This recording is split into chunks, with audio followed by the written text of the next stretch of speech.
고요님들, 오늘도 애쓰셨습니다. 오늘 아침에 일어나서 뉴스를 보셨습니까? 경제 불안정, 건강 걱정, 자식들 미래에 대한 염려.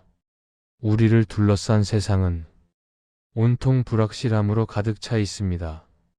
그런 가운데 마음 한구석에서 계속 올라오는 것이 있지 않습니까? 바로 불안한 마음입니다. 밤에 잠들기 전, 아침에 눈 뜨는 순간 문득문득 찾아오는 그 두려운 말입니다. 어떤 날은 가슴이 답답해서 숨쉬기조차 힘들 때가 있습니다. 어떤 날은 이런 생각이 듭니다. 나는 왜 이렇게 약한 사람일까? 다른 사람들은 다 괜찮아 보이는데 나만 이렇게 흔들리는 것 같다고 말입니다. 하지만 고요님들, 이것을 아십니까? 불안이라는 것은 인간이라면 누구나 가지고 있는 자연스러운 마음입니다. 부처님께서도 성도하시기 전에는 이런 마음을 겪으셨습니다. 석가모니 부처님께서 왕궁을 떠나 출가하실 때를 생각해 보십시오. 29세의 젊은 나이에 모든 것을 버리고 길을 떠나셨습니다. 그때 부처님의 마음에도 두려움이 없으셨을까요? 앞으로 어떻게 될지 모르는 불확실한 미래 앞에서 전혀 불안하지 않으셨을까요? 아닙니다. 부처님도 인간이셨기에 그런 마음을 충분히 느끼셨을 것입니다. 하지만 부처님께서는 그 불안을 딛고 일어서는 용기를 가지셨습니다. 오늘 이 시간에는 부처님께서 우리에게 남겨주신 지혜를 통해 불안한 마음을 다스리고 진정한 용기를 얻는 방법에 대해 함께 나누고 싶습니다. 부처님의 가르침 속에는 우리가 어떤 상황에서도 흔들리지 않을 수 있는 4가지 소중한 지혜가 담겨 있습니다. 이 4가지를 마음에 새기고 실천하신다면 불자님들의 마음에도 분명히 평안과 용기가 깃들 것입니다. 그 첫 번째 가르침부터 차근차근 살펴보겠습니다. 첫 번째로 불안의 본질을 바르게 아는 것입니다. 불안할 때 우리는 보통 이렇게 생각합니다. 이 불안한 마음을 빨리 없애야 한다. 이런 생각을 하면 안 된다. 왜 나는 이렇게 약한가? 하지만 부처님께서는 전혀 다르게 말씀하셨습니다. 불안이라는 감정 자체를 적으로 여기지 말라고 하셨습니다. 금강경에 이런 말씀이 있습니다. 일체유의법 여몽한 포영 여로역여전 응작여시관. 모든 유의법은 꿈과 환상, 물거품, 그림자와 같고 이슬과 번개와 같으니 마땅히 이와 같이 관하라. 여기서 유의법이란 우리의 모든 생각과 감정을 말합니다.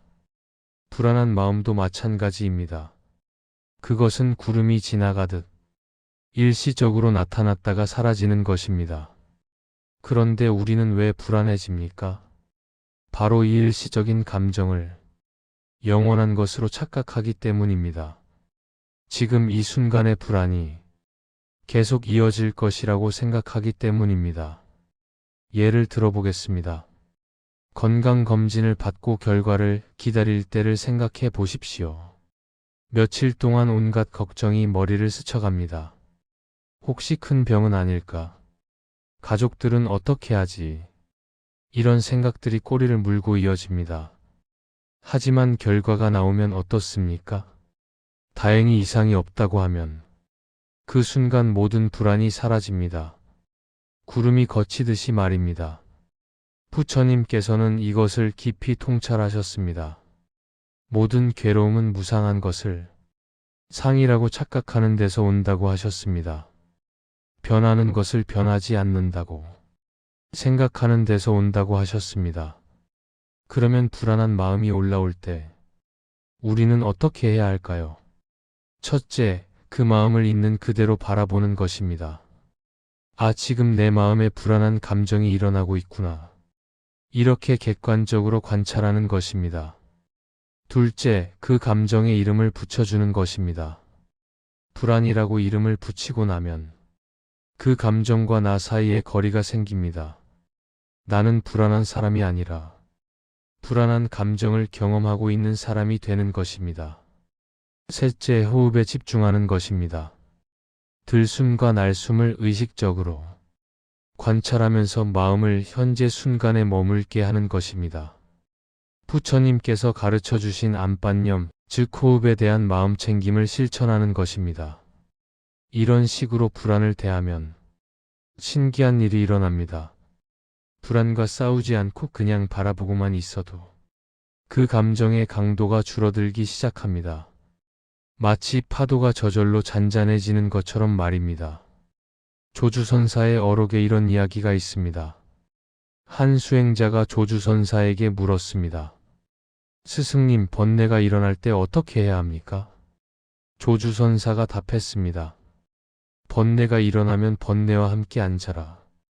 번뇌를 쫓아내려 하지 말고 번뇌를 피하려 하지도 말라. 그냥 번뇌와 함께 차를 마시듯 자연스럽게 지내라. 이것이 바로 불안을 대하는 지혜로운 자세입니다.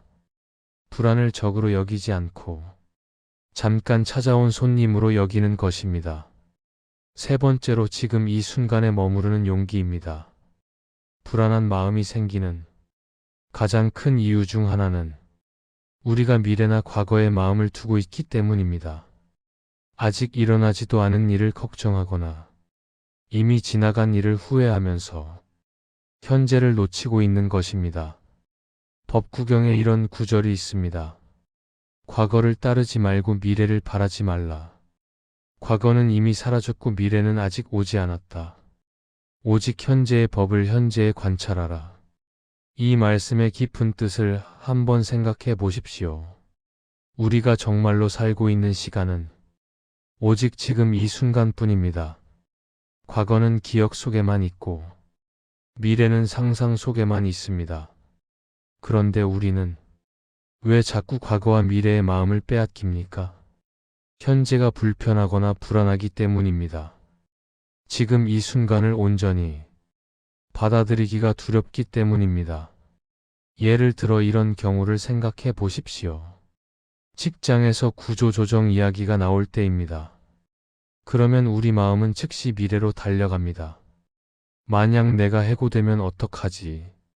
가족들 생계는 어떻게 하지? 이런 생각들이 끝없이 이어집니다. 또는 과거로 돌아가기도 합니다. 그때 그 일을 더 열심히 했어야 했는데, 상사한테 더 잘 보일 걸 그랬는데, 이런 후회들이 마음을 괴롭힙니다. 하지만 정작 지금 이 순간에는 아무 일도 일어나지 않았습니다. 지금 이 순간 불자님들은 안전한 곳에서 이 말씀을 듣고 계십니다. 지금 이 순간에는 걱정할 일이 없습니다. 부처님께서는 이것을 정확히 꿰뚫어 보셨습니다.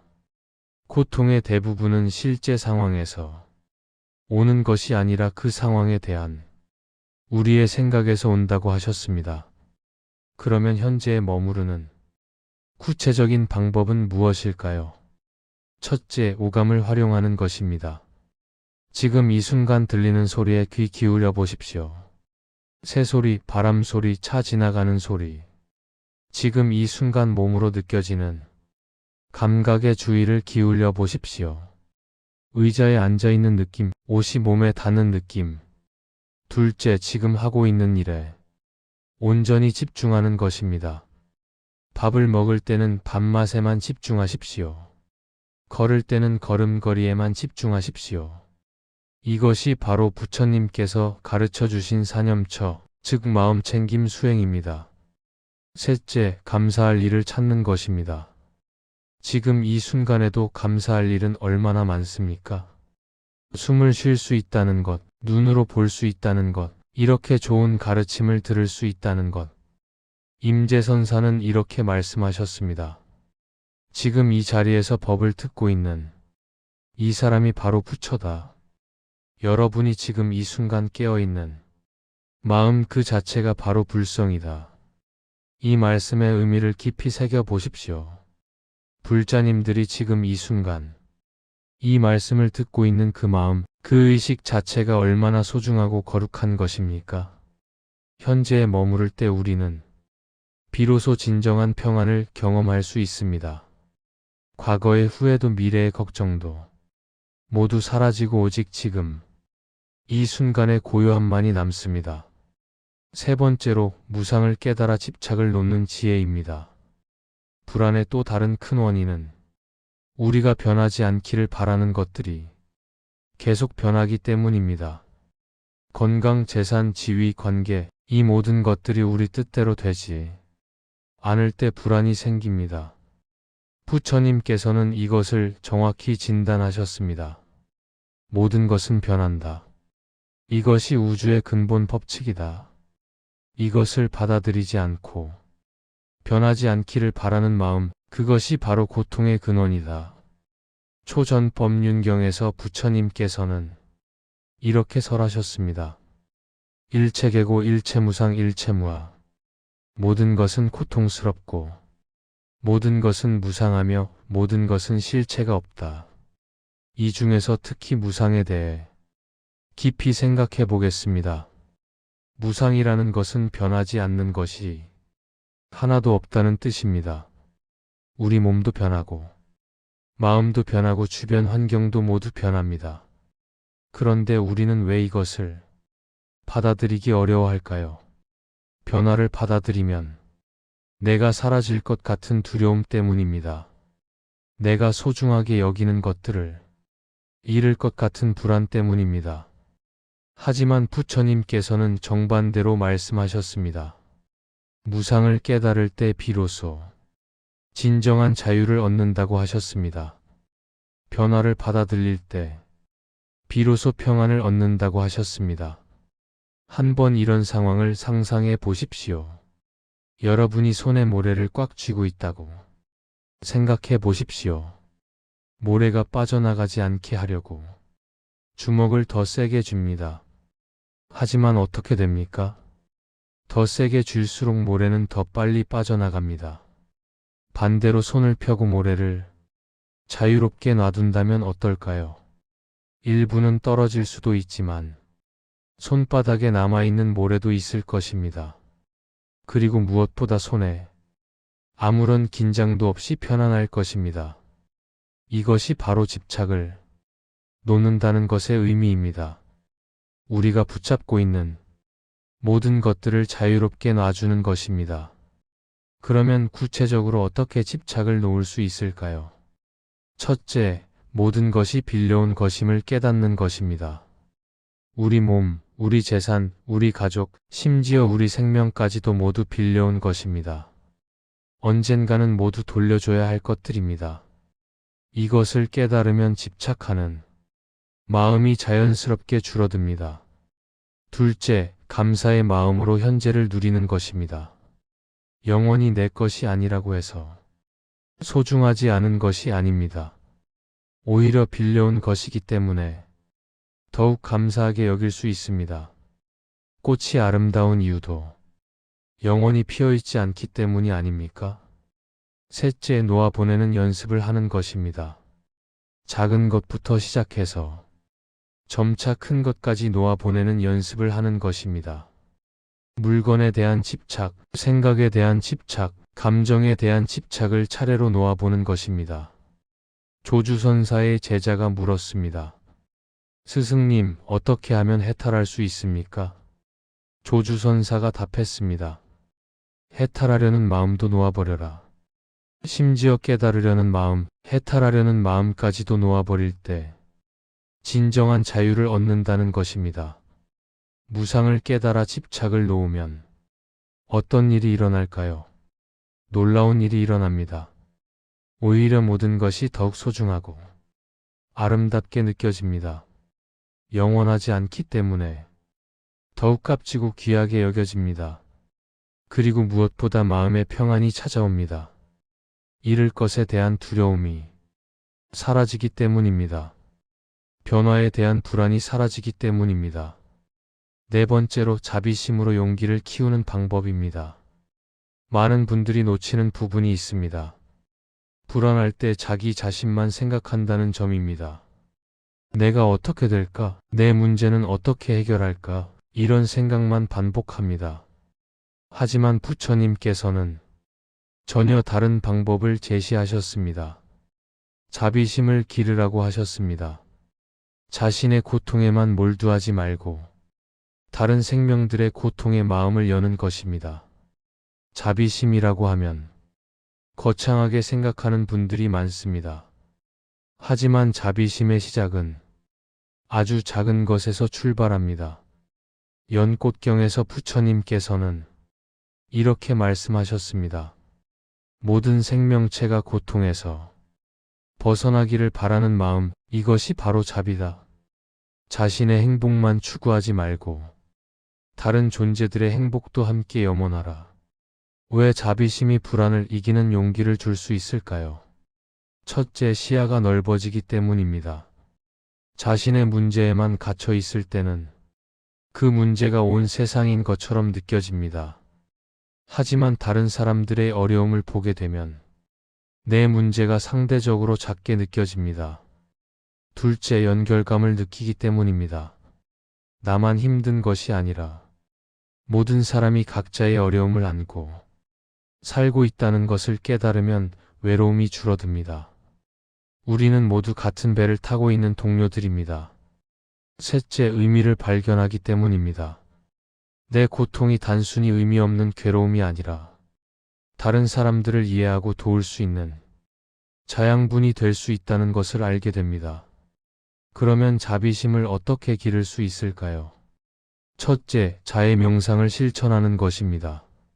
먼저 자기 자신에게 좋은 마음을 보내는 것부터 시작합니다. 내가 행복하기를 바랍니다. 내가 건강하기를 바랍니다. 내가 평안하기를 바랍니다. 그 다음에는 가까운 사람들에게 같은 마음을 보냅니다. 가족이 행복하기를 바랍니다. 친구들이 건강하기를 바랍니다. 점점 범위를 넓혀서 낯선 사람들, 심지어 나를 힘들게 한 사람들에게까지 좋은 마음을 보내는 연습을 합니다. 둘째, 작은 선행을 실천하는 것입니다. 거창한 일을 할 필요가 없습니다. 길에서 만난 사람에게 미소 짓기, 엘리베이터에서 문 열어주기, 이런 작은 일부터 시작하면 됩니다. 셋째, 다른 사람의 입장에서 생각해 보는 것입니다. 누군가가 나에게 불친절하게 했을 때 사람도 나름의 이유가 있을 것이라고 생각해 보는 것입니다. 아마 그 사람도 어떤 어려움을 겪고 있을 것입니다. 관세음보살의 천수경에 이런 구절이 있습니다. 남무대자대비 구고군한 관세음보살, 크고 자애로운 마음으로 고통받는 모든 생명을 구하는 관세음보살님께 귀의합니다. 이 연부를 할 때마다 관세음보살님의 자비로운 마음을 내 마음에 불러일으키는 것입니다. 나도 관세음보살님처럼 자비로운 마음으로 모든 생명을 바라보겠다는 서원을 세우는 것입니다. 자비심을 기르면 신기한 일이 일어납니다. 자신의 문제로 불안해하던 마음이 점점 고요해집니다. 다른 사람을 도우려는 마음이 생기면서 자신의 용기도 함께 자라납니다. 부처님께서 보리수 아래에서 성도하신 후 처음 하신 일이 무엇인지 아십니까? 자신만을 위해 깨달음을 누리시는 것이 아니라 모든 중생을 위해 법을 설하기 시작하신 것입니다. 이것이 바로 자비심의 힘입니다. 자비심은 우리를 작은 자아의 감옥에서 해방시켜 더 넓은 세계로 이끌어주는 열쇠입니다. 지금까지 불안한 마음을 다스리고 진정한 용기를 얻는 부처님의 4가지 가르침을 함께 살펴보았습니다. 첫째, 불안의 본질을 바르게 아는 것. 불안을 적으로 여기지 말고 지나가는 구름처럼 있는 그대로 바라보는 지혜. 둘째, 지금 이 순간에 머무르는 용기. 과거와 미래의 마음을 빼앗기지 않고 현재에 온전히 머무르는 마음챙김. 셋째, 무상을 깨달아 집착을 놓는 지혜. 모든 것이 변한다는 진리를 받아들이고 집착하는 마음을 놓아버리는 해탈. 넷째, 자비심으로 용기를 키우는 방법. 자신만의 고통에 갇히지 않고 모든 생명을 향한 자비로운 마음을 기르는 실천. 이 4가지 가르침은 따로따로 있는 것이 아닙니다. 모두 하나로 연결되어 있습니다. 불안의 본질을 알면 현재에 머물 수 있고, 현재에 머물면 집착을 놓을 수 있으며, 집착을 놓으면 자비심이 저절로 일어납니다. 고요님들, 이런 생각을 해보신 적이 있습니까? 부처님께서 우리에게 이런 소중한 가르침을 남겨주신 이유가 무엇일까요? 그것은 바로 우리 모두가 부처가 될 수 있기 때문입니다. 우리 안에도 부처님과 같은 지혜와 자비가 이미 갖추어져 있기 때문입니다. 다만 그것이 번뇌의 구름에 가려져 보이지 않을 뿐입니다. 불안한 마음이 올라올 때마다 이것을 기억하십시오. 이것도 부처가 되는 과정이구나. 이 불안을 통해 나는 더 깊은 지혜를 배우고 있구나. 이런 마음으로 받아들이시면 불안도 훌륭한 스승이 될 수 있습니다. 오늘 이 말씀이 고요님들의 마음의 작은 등불이라도 밝혀드릴 수 있었다면 정말 다행입니다. 고요각은 언제나 여기에 있습니다.